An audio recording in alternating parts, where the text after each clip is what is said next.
ओम शांति। 25 अक्टूबर 2025 के ईश्वरीय महावाक्य के मुरली का सार। मीठे बच्चे, संगम युग पर ही तुम्हें आत्म अभिमानी बनने की मेहनत करनी पड़ती। सतयुग अथवा कलयुग में यह मेहनत होती नहीं है।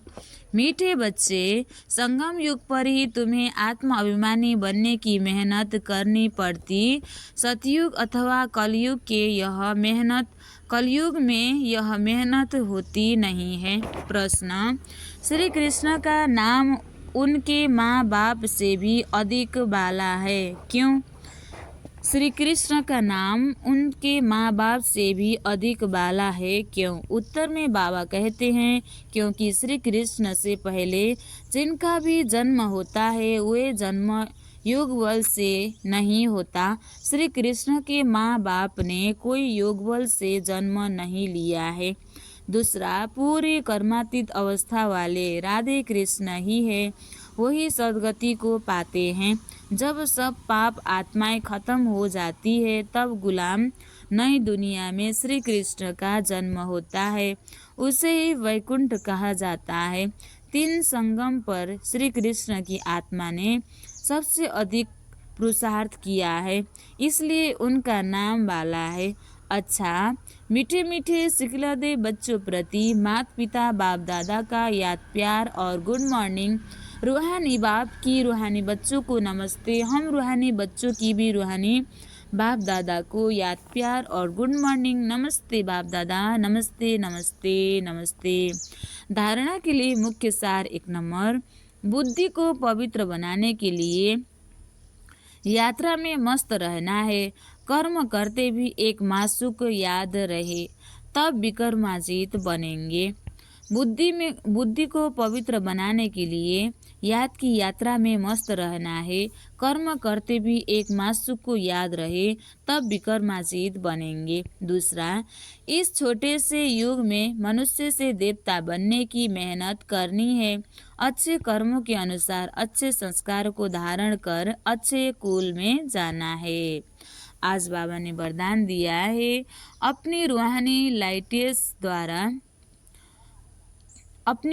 लाइट्स द्वारा वायुमंडल को परिवर्तन करने की सेवा करने वाले सहज सफलता मूर्त भव। अपनी रूहानी लाइट्स द्वारा वायुमंडल को परिवर्तन करने की सेवा करने वाले सहज सफलता मूर्त भव। जैसे साकार सृष्टि में जिस रंग की लाइट जलाते हो वही वातावरण हो जाता है।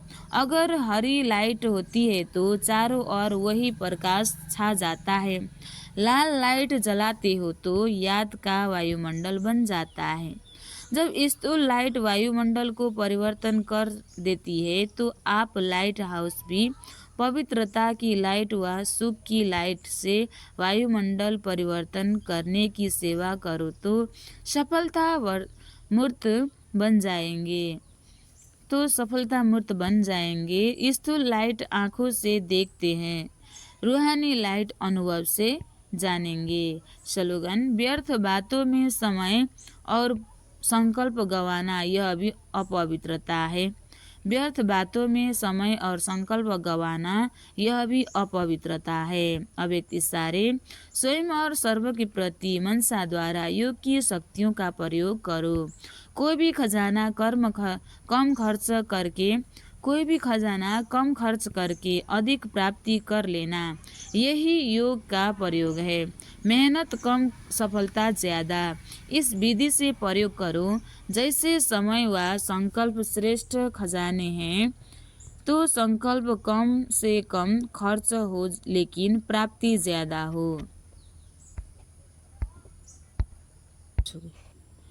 जो साधारण व्यक्ति 2-4 मिनट संकल्प चलाने के बाद सोचते, बाबा ने कहा, तो संकल्प कम से कम खर्च हो लेकिन प्राप्ति ज्यादा हो। जो साधारण व्यक्ति 2-4 मिनट संकल्प चलाने के बाद सोचने के बाद सफलता या प्राप्ति कर सकता है, वह आप 1-2 सेकेंड में कर सकते हो। इसको कहते हैं कम खर्च वाला नसीन।